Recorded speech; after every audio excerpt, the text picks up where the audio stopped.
अस्सलाम नाज़रीन, हमारी सुबह प्रोग्राम फोकस ऐं मां आहियां ज़ोएब ज़रदारी ऐं नाज़रीन अॼु मां मौजूदु आहियां सिंध जे हिन नुमाइंदा ऐवान में, सिंध असेंबली जे बिल्डिंग जे अंदरि, उन हॉल जे अंदरि जिते समूरा मेंबर, उहे समूरा माण्हू जेके MPA चूंडिजी आया आहिनि, उहे छंछर जे ॾींहुं हिते सुभाणे हलफ़ खणी रहिया आहिनि। ऐं हिन वक़्तु उन ई ऐवान जे अंदरि मां मौजूदु आहियां। जेके इहे ई कुर्सियूं आहिनि जिन कुर्सियुनि जे लाइ उहे मुसलसल महिनत कंदा आहिनि ऐं तव्हां वटि दर दर ते अची वोट घुरंदा आहिनि। जॾहिं तव्हांजो वोट मिलंदो आहे त उन वोट में जेको कामयाबु थींदो आहे, उन कामयाबु थियल उमेदवार जे लाइ हिन ऐवान जा दरवाज़ा खुलंदा आहिनि। हीअ ऐवान सिंध असेंबली जो इंतिहाई तारीख़ी ऐवान आहे ऐं पाकिस्तान ठहण खां अॻु में ई सिंध असेंबली मौजूदु हुई ऐं पाकिस्तान ठाहिण में सिंध असेंबली जो इन ऐवान जो वॾो किरदारु आहे।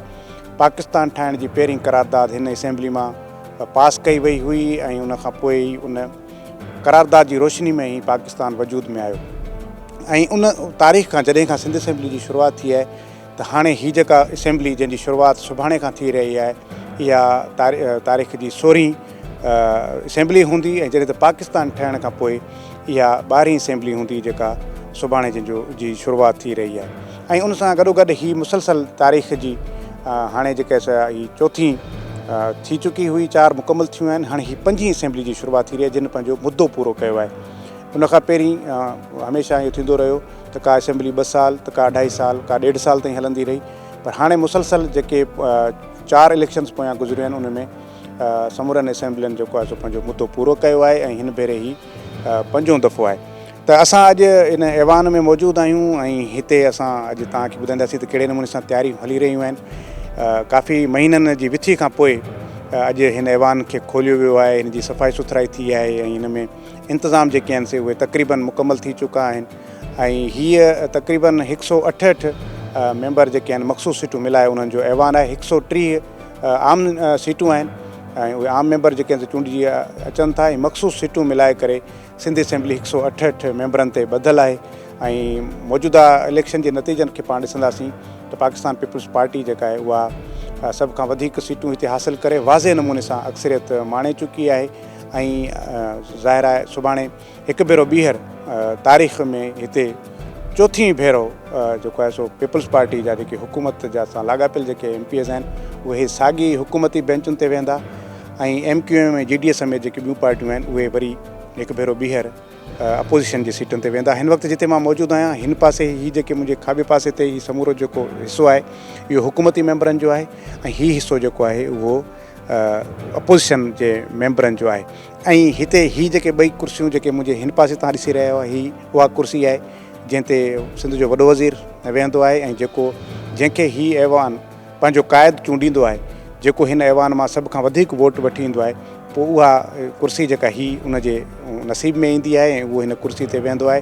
ऐं अपोज़िशन लीडर जेका अपोज़िशन पार्टियूं मिली करे जंहिं बि मेंबर खे पंहिंजो लीडर नॉमिनेट कनि थियूं त उहो हिन कुर्सी ते वेहंदो आहे। हिन ॿिन्ही कुर्सियुनि जे विच में तमामु थोरो मुफ़ासिलो आहे, 2-2.5 फुटनि जो मुफ़ासिलो आहे, पर अख़्तियारनि में तमामु वॾो मुफ़ासिलो आहे। हिन जे विच में हिकिड़ो वॾो ज़मीन आसमान जो फ़र्क़ु आहे। ऐं इहो जेको जिते असां वटि आमतौर ते इलेक्शन जे दौरान इहो बहस थींदो आहे या माण्हू चवंदा आहिनि त असांजे वोट सां कहिड़ो फ़र्क़ु ईंदो, असांजे वोट सां छा थींदो, त असल में इहो ई हिन वक़्तु हिन जॻह ते बीह करे मां तव्हांखे इहो फ़र्क़ु ॿुधाइणु चाहियां थो त जेको अवाम जो वोट, जेको अक्सरियती वोट जॾहिं कंहिं पार्टी खे पवे थो त उहा हिन कुर्सी ते वेहे थी ऐं हिन कुर्सी तां वेही हुकूमत हलाए थी ऐं जंहिंखे घटि वोट मिले थो उहा अपोज़िशन में वेहे थी। मतिलबु जेकॾहिं अवाम अक्सरियत सां जंहिंखे चूंडे त उहा हीअ कुर्सी बाख़्तियार आहे। हीअ कुर्सी 5 साल हाणे पंहिंजा पावर बि इस्तेमालु कंदी। जंहिंखे हक़ीक़ी तौर ते असां वटि जेको कुर्सी जो तसवुरु सॼो वेंदो आहे उहा हीअ कुर्सी आहे।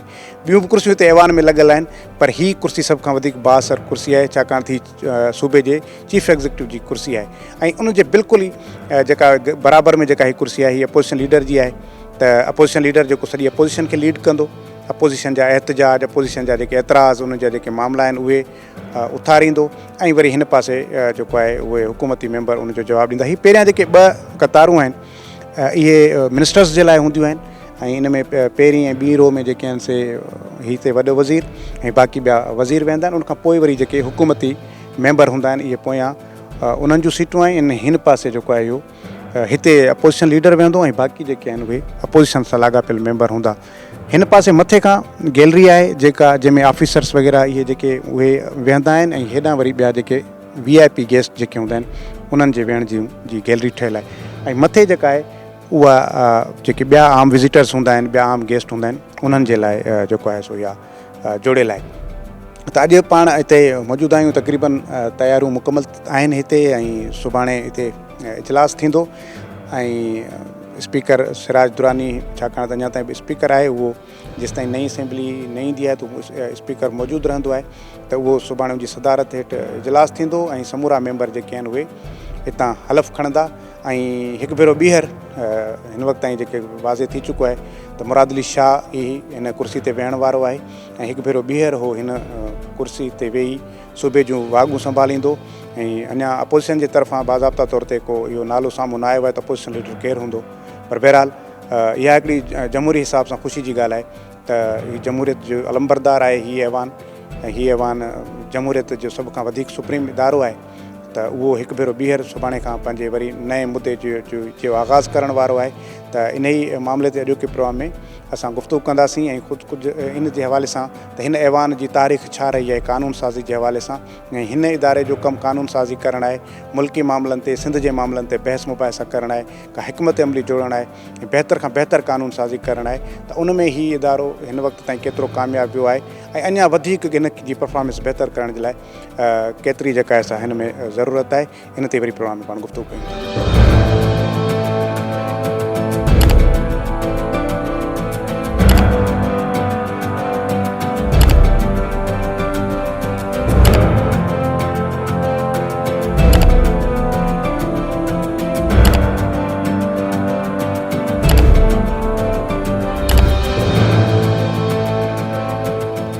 जी नाज़रीन, तव्हां इहे मुंहिंजे बैग ते ॾिसी सघो था, हीअ स्पीकर सिंध असेंबली जो रोस्ट्रम आहे ऐं स्पीकर जी कुर्सी, सेक्रेटरी ऐं ॿियो अमलो जेको आहे उहो हिते मौजूदु हूंदो आहे। हीअ स्पेस आहे जिते मेंबरनि खे अचण जी इजाज़त आहे, जेकॾहिं एतिजाज करिणो आहे या कुझु बि ॻाल्हाइणो आहे त हीअ हिकिड़ी ॼण त सरहद आहे, हिन सरहद खां अॻिते मेंबर जेको आहे सो क्रॉस नथो करे सघे। रोस्ट्रम ते जंहिंखे पाण आमतौर ते मीडिया में ईंदो आहे त भई स्पीकर जे रोस्ट्रम जे आॾो अची मेंबरनि ॻाल्हायो या एतिजाज कयो या गोड़ कयो, त उहो हीअ आहे, हीअ रोस्ट्रम आहे। हिन खां अॻिते जेको आहे उहो कंहिं बि मेंबर खे वञण जी इजाज़त न आहे, जेके असेंबली रूल्स मूजिबि। असेंबली जो सॼो कारवहिंवार जेको आहे उहो जेको सेक्रेटरी आहे उहो उनजे हथ में आहे, उहो हलाईंदो आहे, पर जॾहिं त कस्टोडियन जेको आहे उहो स्पीकर आहे। स्पीकर जी गैर मौजूदगी में डिप्टी स्पीकर जेको बि हूंदो उहो उनखे ऐवान खिलाईंदो। हिन वक़्तु जेको आहे सो आगा सिराज दुरानी स्पीकर आहे ऐं रिहाना लगारी साहिबा जेका आहे उहा डिप्टी स्पीकर आहे।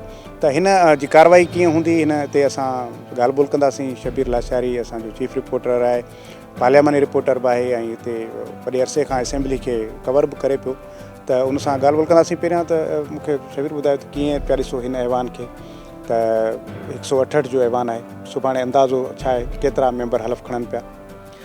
बिल्कुलु ही 168 जो ऐवान आहे, जंहिंमें तव्हां ईअं सम्झो त GDA जो जेको आहे मामिलो उन जा 3 मेंबर हाणे थी विया आहिनि। 2 हुन जा जनरल सीटुनि ते आहे, हिकिड़ी जेका आहे मख़सूस औरतुनि ते जेका सीट मिली आहे उनखे 3, जेकॾहिं उहे अचनि था त बाक़ी 3 जेके आहिनि उहे मेंबर हिन वक़्त ताईं पेंडिंग में आहिनि। 2 मख़सूस ऐं जेको सो हिकिड़ो गुज़ारे वियो हो, फौत थी वियो हो, तंहिंजे करे बाक़ी 168 जे ऐवान में ईअं सम्झो त 165 मेंबर सुभाणे जेके आहिनि उहे हिते हलफ़ खणंदा। पाण जेकॾहिं पार्टी पोज़ीशन जी हिते ॻाल्हि कयूं त पाकिस्तान पीपल्स पार्टी हिन वक़्तु हिन ऐवान में 168 जे ऐवान में 113 मेंबरनि ते ॿधल पार्टी हूंदी ऐं उहा तमामु मेजॉरिटी वारी पार्टी हूंदी, सिंगल मेजॉरिटी वारी हूंदी, जंहिं कंहिंजे इतिहाद जी ज़रूरत न आहे हुकूमत ठाहिण में। ऐं चोथों भेरो पाकिस्तान पीपल्स पार्टी हिन ऐवान में जेको आहे उहो हुकूमत ठाहे पई सिंध में। ऐं जेका अहम ऐं सुठी ॻाल्हि जेका आहे उहा इहा आहे त हिन भेरे बि पाकिस्तान पीपल्स पार्टी समेत मुख़्तलिफ़ पार्टियुनि सां तालुक़ु रखंदड़ 27 जे लॻभॻि जेके औरतूं आहिनि, 28 उहे हिन ऐवान में हूंदियूं, जिन में पाकिस्तान पीपल्स पार्टी जा जेकॾहिं पाण नाला ॾिसूं था जेके मख़सूस सीटनि ते आयूं आहिनि, उन्हनि में सीमा खुर्रम आहे, जेका नई आहे, उहा सम्झो त नओं चेहरो। मुंहिंजो सुवालु हूंदो त जेके नवां चेहरा आहिनि उहे कहिड़ा आहिनि? बाक़ी तव्हां वरी ॿुधायो त असेंबली सेक्रेटरीट जे तरफ़ां कहिड़ा इंतज़ाम कया विया आहिनि, कहिड़ियूं तयारियूं कयूं वियूं आहिनि?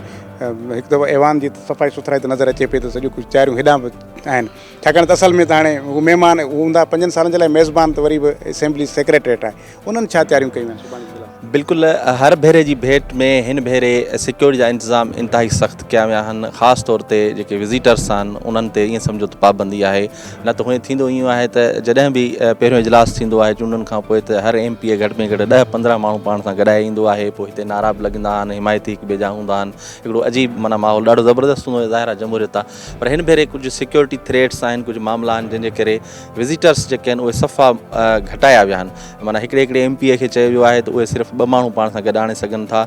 उनखां अलावा सहाफ़ियुनि खे बि सख़्ती सां हिदायतूं आहिनि त उहे जेके हिते बीट रिपोर्टर्स आहिनि उहे ऐं हिकिड़ो उन्हनि जो जेको रिलीवर रिपोर्टर आहे जेको उन्हनि जी ग़ैर मौजूदगी में हूंदो आहे, उहे सिर्फ़ु 2 जेके आहिनि अची सघनि था ऐं हिकिड़ो कैमरामैन अची सघे थो। न त हूअं थींदो आहे त ईअं ॿिया सहाफ़ी जेके आहिनि उहे अंदरि अची वेंदा आहिनि या उन्हनि जूं पासूं ठहंदियूं आहिनि। उहो ॾाढी सख़्ती आहे। हिकु त इहो आहे। ॿियो इहो आहे त हिन ऐवान जो रिनोवेशन जो जेको कमु आहे उहो सुठे नमूने सां ॾाढो थियो आहे। ॿाहिरि बि तव्हां ॾिसंदव त उते गुल फुल ॿूटा आहे हो ऐं जेको ॿाहिरियों रोड आहे ऐं उते पाणी जा दुॿा बीहजी वेंदा हुआ। उहे सभु मामला जेके ॾाढी काफ़ी बहितर थिया आहिनि ऐं काफ़ी सुठा बि थिया आहिनि। ऐं सुभाणे मां सम्झां थो त हिन ऐवान में असांखे हिकिड़ो नओं चहचटो नज़र ईंदो ऐं हीउ उहो ऐवान आहे जीअं तव्हां ॿुधायो आहे जेको पाकिस्तान जो ख़ालिक़ बि आहे, जंहिंजे करे पाकिस्तान वजूद में आयो।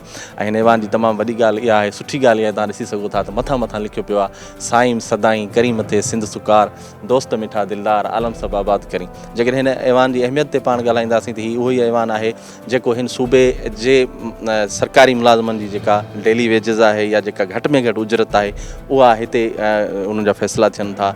ख़ासि तौर ते हिते असां वटि कानून साज़ी जेका आहे सिंध असेंबली पूरे पाकिस्तान जी वाहिद असेंबली आहे जिते औरतुनि जे हक़नि जा कानून जेके आहिनि वधि में वधि ठहिया, अक़लियतुनि जा कानून जेके आहिनि उहे वधि में वधि ठहिया, ट्रांसजेंडर जा कानून जेके आहिनि उहे वधि में वधि पास थिया आहिनि। हिते उहो थोरो अलॻि मैटर आहे त उन ते केतिरो अमल थिए थो या नथो थिए।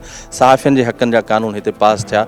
माना चइनी सूबनि जी जेकॾहिं पाण ॻाल्हि कंदासीं पूरे मुल्क जी ही वाहिद असेंबली आहे जिते वधि में वधि कानून साज़ी थिए थी ऐं आम माण्हुनि जे हक़नि जी कानून साज़ी थिए थी। अच्छा शबीर, ॿियो त जीअं तव्हां चयो था सुभाणे नओं चहचटो हूंदो त नओं चहचटो वरी इन करे हूंदो जो हिन भेरे वरी काफ़ी नवां चहिरा चूंडिजिया आहिनि, चाहे उहे आम जनरल सीटुनि ते बि ऐं मख़सूस सीटुनि ते। त कहिड़ो सिंध मां चूंडिजी आयो आहे जेको पहिरें भेरे जेको आहे हिन ऐवान जे अंदरि असां वांगुरु ईअं दाख़िल थींदो? उन में शिराज शौकत राजपर पहिरियों भेरो आहे ऐं तव्हांजो जैकोबाबाद मां मुग़ैरी साहिबु जेको आहे उहो शेर मोहम्मद मुग़ैरी उहो पहिरियों भेरो आहे। ऐं ईअं ई तव्हां जेकॾहिं हालार वसाण आहे, ॿिया काफ़ी जेके नवां चहिरा आहिनि उहे चूंडिजी जेके आहिनि जीअं तव्हां ॻाल्हि कई उहे अचनि पिया। उन सां गॾोगॾु औरतूं जेके आहिनि काफ़ी, ऐं उहा ॾाढी सुठी ॻाल्हि आहे, उहे पहिरियों दफ़ो अचनि पियूं। काफ़ी औरतूं आहिनि जीअं मां तव्हांखे नाला खणी ॿुधाए सघां थो त उन में सीमा खुरम आहे ऐं उनखां अलावा तव्हांजी फरज़ाना हनीफ़ आहे ऐं पंहिंजो साइमा आगा आहे, रोमा मट्टू आहे, अरूबा राशिद रब्बानी आहे, मलिहा मंज़ूर आहे। इहे जेके कुझु चहिरा आहिनि पहिरियों दफ़ो जेके आहिनि उहे हिते अचनि पिया। कुझु ॿिया बि आहिनि ऐं इन्हनि मां इम्कान आहे त को अहिड़ो चहिरो बि थी सघे थो जंहिंखे का वज़ारत मिली सघे थी, कंहिंखे कंहिं खाते जो को कलमदान मिली सघे थो। त यकीनन ही ऐवान आहे। 5 सालनि खां पोइ हिते जॾहिं चूंडूं थींदियूं आहिनि त कुझु चहिरा आउट थी वेंदा आहिनि, कुझु चहिरा इन थींदा आहिनि।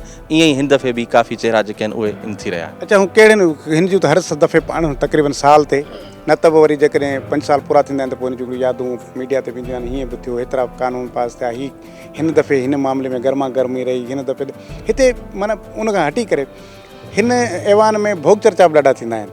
त कहिड़ा MP आहिनि जेके इन हवाले सां ॾाढा माना शौक़ीन आहिनि भोग चर्चनि जा? ॾिसो अक्सर इजलास पाण लाइव हलाईंदा आहियूं त ईअं इहो माहौल हूंदो आहे। त उहो वरी हिन दफ़े बि अहिड़ा के माण्हू अचनि पिया जिन सां नज़र ईंदो इहो माहौल?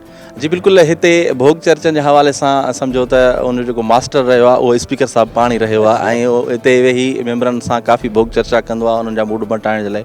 ऐं उनजो जॾहिं मूड मटाइणो उनखे हूंदो हो त असां ॾिसंदा हुआसीं त उते नईम खरल साहिब सां चर्चा करे वठंदो हो या जेको आहे लालचंद उकराणी जेको हिन दफ़े शायदि इन ते हलियो वियो आहे मथे, उन सां वेही चर्चा कंदो आहे स्पीकर। ऐं उनखां अलावा नासिर शाह जे हवाले सां हिन ऐवान में माना इहा शइ मशहूरु आहे असांजे सहाफ़ियुनि जे विच में, जॾहिं हू बि सवालनि जा जवाब ॾींदो आहे पोइ चवंदो हो त मुखालिफ़ धुर जे कंहिं सवाल जो जवाबु ॾींदो त अधी बि ठीकु बि चए पर ग़लति सिंध हुकूमत बि न आहे मामला कुझु आहिनि पर ॾिसंदासीं। अहिड़े क़िस्म जा चहचटा जेके आहिनि उहे हिते हलंदा रहनि था। या हिते MQM सां लाॻापियल कुझु मेंबर अहिड़ा हुआ अॻु में जेके वरी शेरो शाइरी जे हवाले सां जेके आहिनि उहे मशहूरु हूंदा, उहे पंहिंजो शेर ॿुधाईंदा हुआ। स्पीकर ख़ुदि उन्हनि खां फरमाइश कंदो हो त आज आप शेर नहीं सुना रहे क्यों भला।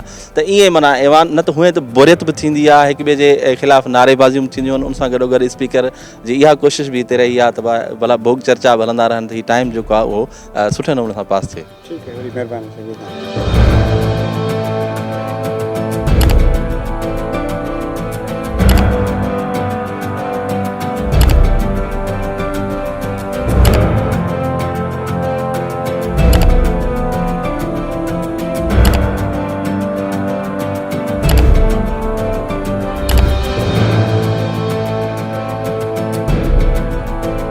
जी नाज़रीन, अॼोके प्रोग्राम में असां अव्हांखे सिंध असेंबली ॾेखारीसीं, सिंध असेंबली जो हाल ऐं उनजे सिंध असेंबली में जेको सुभाणे इजलास रिथियल आहे, नवां मेंबर हलफ़ खणंदा, उन जूं तयारियुनि जे हवाले सां तव्हांखे आगाह कयोसीं। सिंध असेंबली में हिन वक़्त ताईं बि तयारियूं जेके आहिनि से उहे हलंदड़ आहिनि ऐं हिन हवाले सां तक़रीबन इंतिज़ाम जेके आहिनि उहे मुकमल आहिनि। ऐं सुभाणे 168 मां 165 इहो इम्कानु आहे त मेंबर हलफ़ खणंदा ऐं उनखां पोइ वरी ॿियो जेको इजलास थींदो ॿिए ॾींहं ते उन में वरी जेको आहे त स्पीकर ऐं डिप्टी स्पीकर जी चूंड थींदी ऐं उनखां पोइ क़ाइदे ऐवान जी चूंड थींदी। ऐं इन हवाले सां पीपल्स पार्टी जेको आहे सो कंहिं बि वक़्तु स्पीकर डिप्टी स्पीकर ऐं वॾे वज़ीर जे उम्मीदवारनि जो बाज़ाब्ता ऐलान करे सघे थी।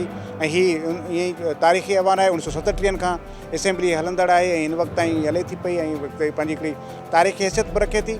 ऐं कानून साज़ी जे हवाले सां बि तमामु हिकु अहमियत रखंदड़ हीउ इदारो आहे।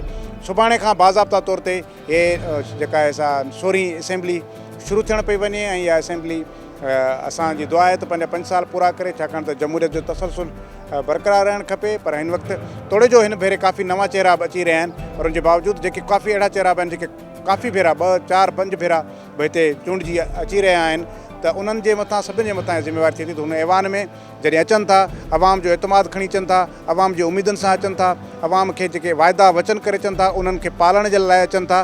तंहिं करे ज़रूरु इहो आहे त उन्हनि खे पंहिंजा उहे वाइदा वचन बि यादि करणु खपनि। इलेक्शन जे दौरान जेके उन्हनि माण्हुनि सां के चयो हुयो त असां तव्हांजा हीअ कमु कंदासीं, उनखे यादि रखणु खपे। हे मुक़दस ऐवान आहे, हिन जे तक़दुस जो ख़्यालु बि पंहिंजे उन्हनि MPs खे पाण रखिणो पवंदो ऐं हिन जे अंदरि वधि मां वधि अवामी हक़नि जे लाइ, अवाम जी सहूलियतुनि जे लाइ तव्हां कानून साज़ी थिए त जीअं अवाम खे हिन इदारे मां लाभ मिले ऐं उहो कानून साज़ी न सिर्फ़ु उतां कानून साज़ी जुड़े बल्कि उन ते अमल बि थिए। असां वटि कानून तमामु घणा ठहंदा आहिनि पर अमल दरामद न थियण जे करे उहे असराइता न रहनि था। पर उमेदु कयूं था त हे ईंदड़ असेंबली मौसर कानून साज़ी बि कंदी, पर सभ खां वधीक उनजी अमलदारी ते ध्यानु ॾींदी।